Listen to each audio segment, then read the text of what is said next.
استعمال کر رہا ہوں، میں کہتا ہوں ناقابل عمل ہے، اور اس کا ادراک خود ان کو بھی کر لینا چاہیے۔ تو یہ ہماری پارٹی کی سوچ ہے، اور جو میں نے پریس کانفرنس کی تھی، میری پوری مرکزی مجلس عاملہ نے اس کی توثیق کی ہے، جس پر میں ان کا شکر گزار ہوں۔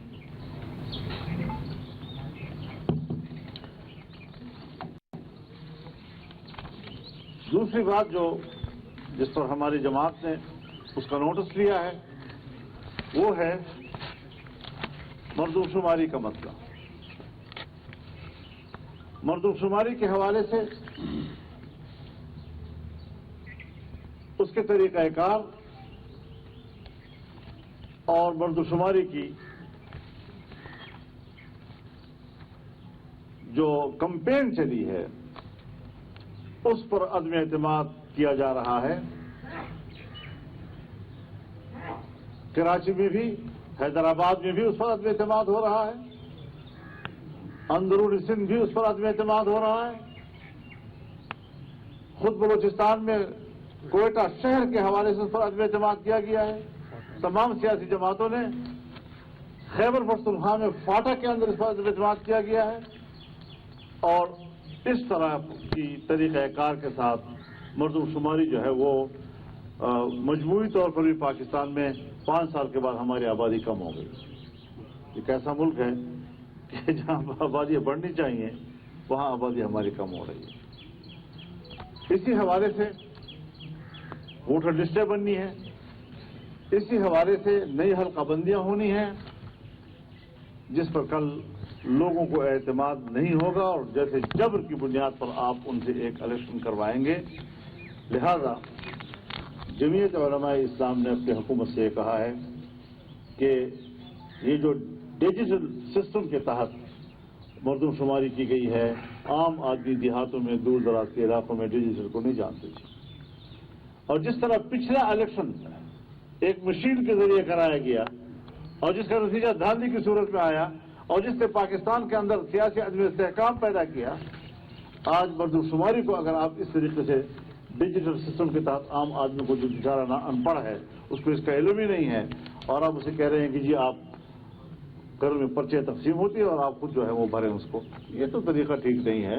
اور کتنے لوگوں کو یہ طریقہ آتا ہوگا جو لوگوں پر زبردستی تھوپا جا رہا ہے، تو اس پر فوری طور پر تحقیقاتی کمیشن قائم کیا جائے، اور اگر یہ غلط مردم شماری ہے تو پھر اس کو دوبارہ ہونا چاہیے۔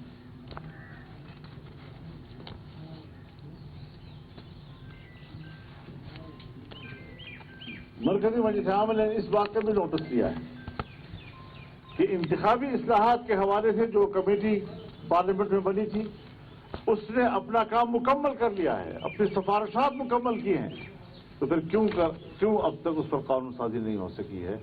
تو اس پر فوری قانون سازی ہونی چاہیے۔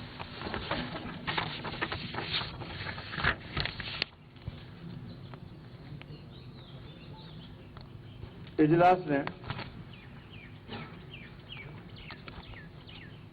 عمران خان، اس کی جماعت کے پچھلی حکومت میں ذمہ داران اور بحیثیت پی ٹی آئی کے جو اسے کرپشن کی ہیں اور مہا چوریاں کی ہیں، جسے شاید تاریخ پتہ نہیں کن الفاظ کے ساتھ ذکر کرے گی، تاریخ کو بھی اندازہ نہیں ہوگا کہ ہم کس طرح ذکر کریں اس کو۔ اس حوالے سے 1 سال گزر گیا ہے، عوام منتظر ہیں اس بات کی کہ ان کے خلاف احتساب کا عمل کب شروع ہوگا۔ اس پر بھی فوری طور پر اقدامات ہونے چاہیے، اور مزید کسی تاخیر کی اب اس ملک میں گنجائش نہیں ہے۔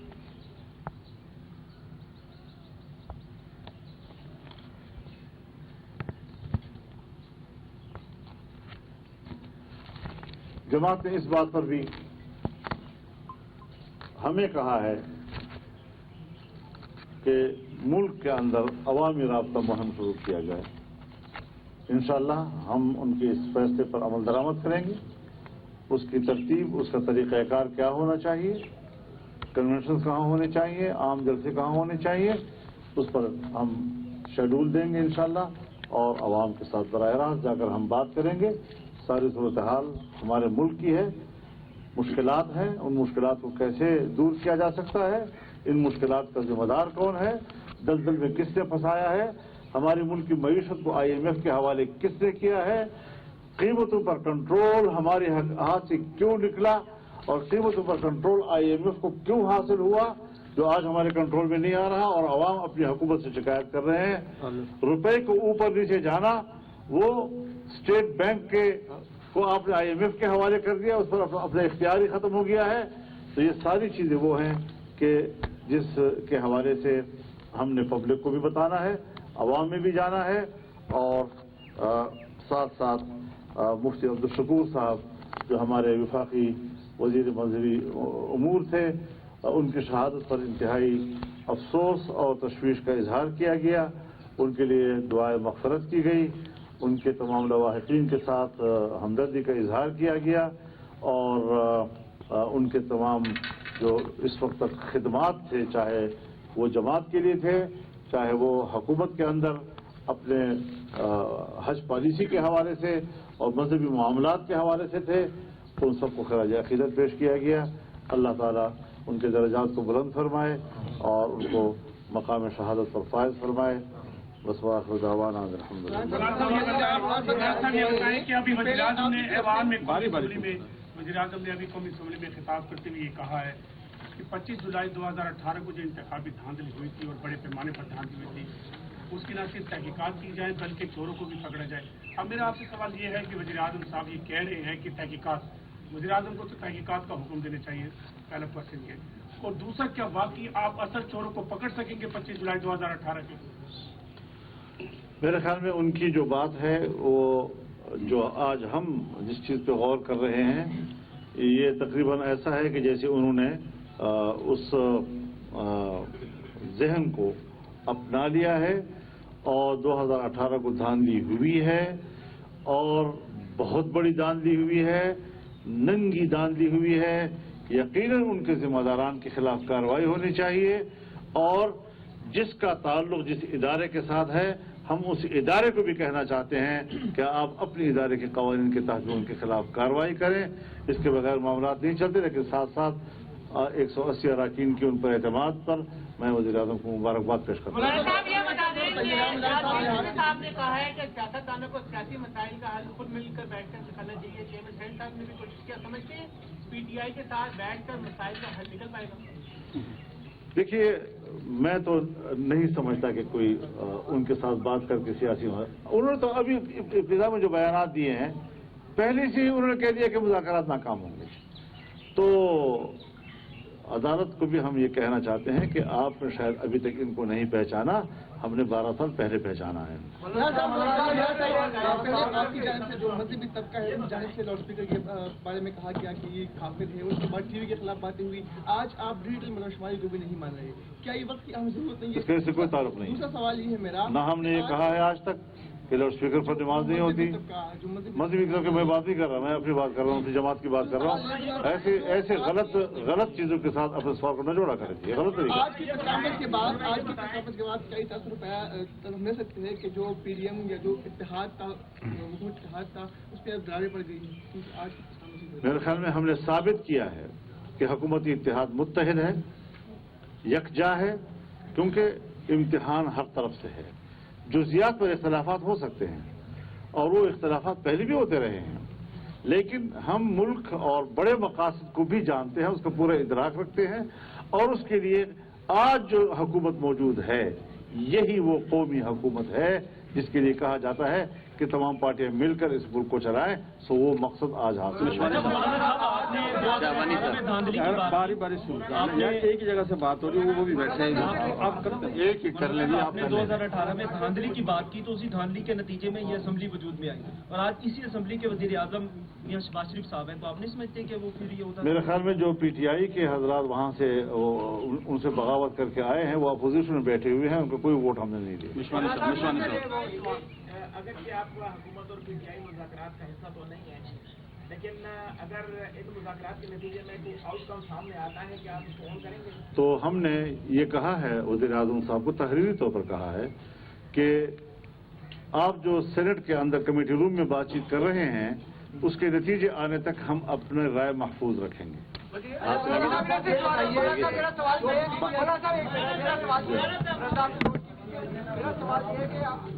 آرام سے ایک بیٹا جسٹس صاحب نے کہا ہے ہمارا حکم برقرار ہے، تو اب یہ بتائیں کہ اگر مذاکرات کی صورتحال جو ہے اس کے تحت آپ دیکھتے ہیں کہ 14 مئی کو الیکشن ہوگی تو آپ دیکھیے جو چیزیں ناقابل عمل ہو جاتی ہیں تو بلدیات کے بارے میں بھی انہوں نے حکم دیا تھا کہ اس پر عمل نہیں ہو سکا. ایک دوسرے صوبے میں بھی انہوں نے آرڈر دیا تھا، وہاں بھی عمل نہیں ہو سکا تھا. کالاباغ ڈیم پر فیصلہ دیا تھا، عمل نہیں ہو سکا. تو بعض چیزیں ہوتی ہیں، وہ بھی انسان ہیں، بعض فیصلے ایسے کر لیتے ہیں کہ ہم اس کو یہ تو نہیں کہہ سکتے کہ وہ اس کو قبول نہیں ہونا چاہیے، لیکن اس کا ناقابل عمل ہونا یہ وہ انسان کی جو استطاعت ہے اس کے دائرے سے باہر. علمدار صاحب یہ بتائیے گا، سوال یہ ہے کہ آج وزیر اعظم نے اعتماد کا ووٹ بھی لے لیا ہے دوبارہ. جو ہمارے ملک کے اندر ایک سیاسی رواداری ہوتی تھی وہ ختم ہو چکی ہے. پی ٹی آئی نے جو ایک کلچر دیا ہے، تو کیا حکمران اتحاد دو چیزیں ہیں کہ سیاسی کلچر کو کیسے آپ اس رواداری کو واپس لائیں گے، اور دوسرا جو مسائل ہیں ان کے حل کے لیے حکمران اتحاد آگے کیسے بڑھے گا کہ آپ عوام کے سامنے، کیونکہ آپ نے انتخابات میں پھر جانا ہے. ظاہر ہے کہ یہ ساری چیزیں اپنی جگہ پر ہے، لیکن اس کا یہ معنی نہیں ہے کہ ہم جمہوریت کا انکار کریں یا ہم آئین کا انکار کریں یا ہم الیکشن کا انکار کریں یا ہم عوام کے فیصلے کے حق کا انکار کریں. لیکن عوام نے بھی زندہ رہنا ہے تو ریاست کے ساتھ زندہ رہنا ہے. اب ریاست کی جو ضرورتیں ہیں اس کی اولیت کو سمجھنا، ان کے تقاضوں کو سمجھنا. اگر آپ کو کہہ رہی ہے وزارت خزانہ کہ ہمارے پاس آپ کے مطالبے کی بنیاد پر رقوم موجود نہیں ہے کہ ہم آپ کو پیسے الیکشن کمیشن کو دے سکیں، اگر آپ کسی کوٹی کے علاقے کہہ رہے ہیں کہ ہم ملک کے اندر جو اپنی ذمہ داریوں کے حوالے سے مصروف عمل ہیں، ہمارے پاس پولنگ اسٹیشنوں تک سیکورٹی مہیا کرنا ہمارے بس کی بات نہیں ہے، اگر ایک صوبائی حکومت کہتی ہے کہ ہمارے پاس اتنا عملہ نہیں ہے کہ ہم آپ کو مہیا کر سکیں، خود ایک صوبے نے کہا ہے کہ یہ جو مردم شماری میں لوگ مصروف تھے وہ اب الیکشن کی ڈیوٹی پہ نہیں جائیں گے، اس کی بہت بڑی تعداد ہے ان کی. تو اس طریقے سے ریسٹرکٹ کرنا کسی چیزوں کو، ان چیزوں کا ہم چاہتے ہیں کہ عدالتیں بصد احترام اس کا ادراک کریں. شاکر سولنگی صاحب. آج کی جو سماعت تھی چیف جسٹس کی، دو ججز تو مکمل طور پر خاموش تھے. چیف جسٹس کے بڑے مثبت ریمارکس کہ سیاستدان خود جا کر مسائل حل کریں، ہمارا کوئی دباؤ نہیں ہے، زبردستی نہیں ہے. تو یہ سافٹ ویئر اپڈیٹ ہوا ہے، آپ کو لگ رہا ہے، یا دو طرفہ ججز لڑ رہے ہیں؟ ایک طرف 14 کا برقرار ہے فیصلہ بھی، اور پھر ریمارکس سے ادھر سے سافٹ ویئر بھی اپڈیٹ ہو رہا ہے. یہ میرے خیال میں نے اس پر تبصرہ کر دیا ہے. میں کوئی انتہا پسند آدمی نہیں ہوں. اگر کوئی مثبت پہلو نکلتا ہے میں اس کا بھی اعتراف کیا ہے، لیکن جہاں جہاں پر ہمیں کچھ چیزوں پر اپنی رائے دینی ہوتی ہے وہ رائے بھی ہم نے دے دی ہے. اس سے زیادہ مزید میرے خیال میں آپ یہی تک بات کریں. جی یہ آپ 13 جماعتوں کا ایک اتحاد بنا ہوا ہے اور یہ ایک اقتدار کی جنگ لڑ رہا ہے. یہ بتائیں کہ ایک سال ہو گیا ہے کہ مہنگائی کے خلاف نہ آپ کی جماعت نکلی ہے، نہ 13 جماعتوں میں سے کوئی ایک جماعت نکلی ہے احتجاج کے لیے. اتنی مہنگائی ہو گئی ہے، اس پہ کیا؟ حکومتیں احتجاج کے لیے نہیں نکلتی، حکومتیں اس صورتحال کو قابو کرتی ہیں اپنے ریاستی وسائل و ذرائع کے ذریعے سے. یقیناً اس میں جو مشکلات ہیں، یعنی میں تو آپ کو پتہ ہے اور آپ نے خود رپورٹ کیا ہے کہ میں حکومت تبدیل ہونے سے پہلے کئی بڑے جلسوں میں کہہ چکا ہوں کہ میرے نزدیک ملک کو جس دلدل کی طرف دھکیلا گیا ہے آنے والی حکومت اس کو نکالنے میں دقت محسوس کرے گی.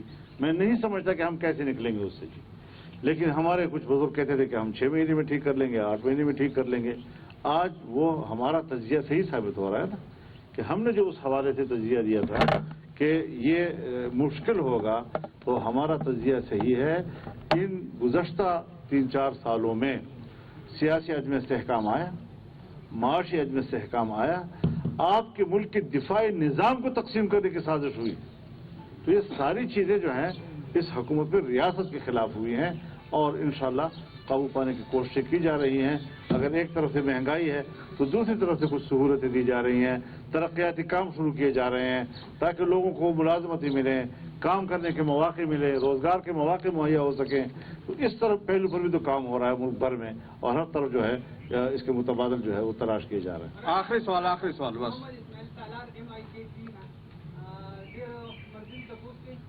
تو واقعي بل دی واجه شی او ځکه تاسو پیډیان چې کوم دی حکومت کراله خلک ډېر دا تاسو کوي کنه چې رسمي حکومت اغستل نه کوي دې باره کې خیر دیکھ خو زما اوستا رہے کہ اتفاق ہم رہتے جو زمونږ هم دا رہے و چې حکومت اخلے خو استعفے ورکے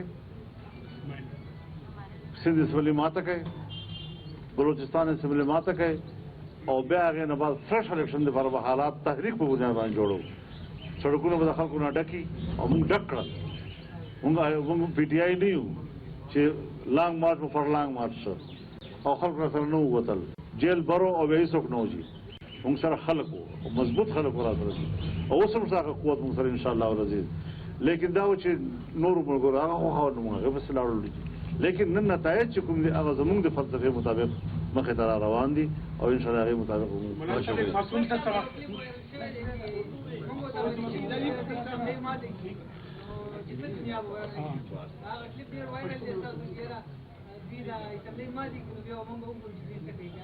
نه خو وروسته و دا پنجاب او د کې پي اسمبلی ماته ورو دمکیانې راکولې نو موږ ورته وی خدای اسمبلی دې ماته کې به وګورو چې ستوره وایي راغه د خپل حق حیران دي چې دا مولې کول مولانا صاحب ایک معصوم سا سوال ہے ضروری نہیں ہے کہ آپ اس کا جواب بھی دیں کیا حکومت کو یا پولیس کو کسی ملزمان کے جو ہے جو حراست میں اس کے بال کاٹنے چاہیے قتل چاہیے جواب ضروری ہے